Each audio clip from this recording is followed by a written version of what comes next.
የጥንቃቄ መልእክት አለ። አሰላሙ አለይኩም ወራህመቱላህ ወበረካቱ። ነት ኻሊድ ክብሩ ቁርአንን ነው የሚከተለው ወይስ ሐዲስን ነው? ምንድነው የሚለውን የሱ የሚከተለው ፊርቃ ቡድን ስሙ ምን ይባላል የሚለውንም እናያለን። እውነታው አለ።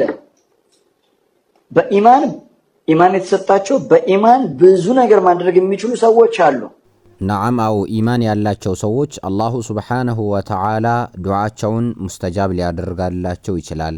አላህ ሱብሓነሁ ወተዓላ ትልቅ ቦታ ይሰጣቸዋል። አላህ የሚያደርጉትን የሚሰሩትን ስራ በሰራቸው አላሁ ሱብሓነሁ ወተዓላ የሚፈልጉትን ነገር ሊሰጣቸው ይችላል።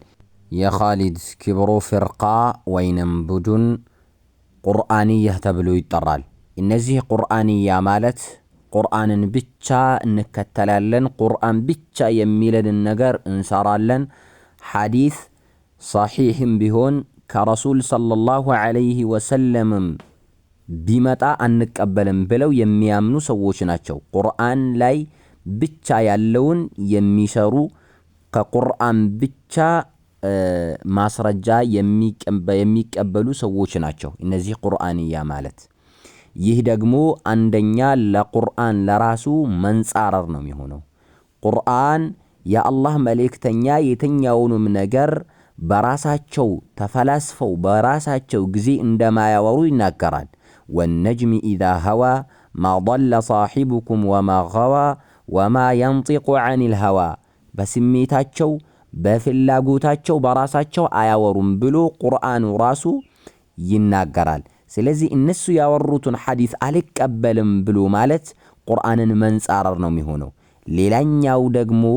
ሌላኛው በጣም የሚያሳዝነው ነገር እነዚህ ፍርቃዎች እነዚህ ቁርአንያ የሚባለው ፍርቃ መሰለን ሰላት ይሰግዳል፣ የአምስት ጊዜ ሰላት ይሰግዳሉ። እነዚህ ሰዎች ዙሁር ስንት ነው የሚሰግዱት? ዓስር ስንት ነው የሚሰግዱት?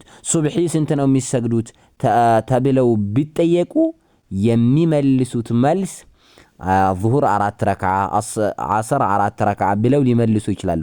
ላኪን ይህንን ማስረጃ ከየተገኛችሁት ቢባሉ መመለስ አይችሉም። ምክንያቱም ቁርአን ላይ ወአቂሙ ሰላተ ሰላትን አቋቁሙ፣ ሰላትን በአግባቡ ስገዱ የሚል ነገር አለ እንጂ 4 ረክዓ ዓስር ስገዱ፣ 4 ረክዓ ዙሁር ስገዱ፣ 4 ረክዓ ኢሻዕ ስገዱ፣ 3 ረክዓ መግሪብ ስገዱ፣ 2 ረክዓ ሱብሒ ስገዱ የሚል ነገር የለም ቁርአን ውስጥ። ይህንን የምናገኘው ሐዲስ ላይ የረሱል ሰለላሁ ዐለይሂ ወሰለም ሐዲስ ላይ ነው የምናገኘው። እነዚህ ሰዎች ቁርአንን እንከተላለን ይላሉ፣ ላኪን ከቁርአን ውጭም ያለውን ነገር እየተከተሉ ነው ማለት ነው። በእነሱ አባባል ነው የሚለው። ስለዚህ እነዚህ ቁርአንያ የሚባሉ ፍርቃዎች በጣም ጠማማዎች፣ ለቁርአን ለሐዲስ የሚጻረሩ ናቸው። አላህ ሱብሓነሁ ወተዓላ ከነሱ ይጠብቀን። የዛሬው ቪዲዮ ይህንን ይመስላል። የኻሊድ ክብሩም አካሄዱ ይህ ነው፣ ልንጠነቀቀው ይገባል። ወሰላሙ ዐለይኩም ወረሕመቱላሂ ወበረካቱ።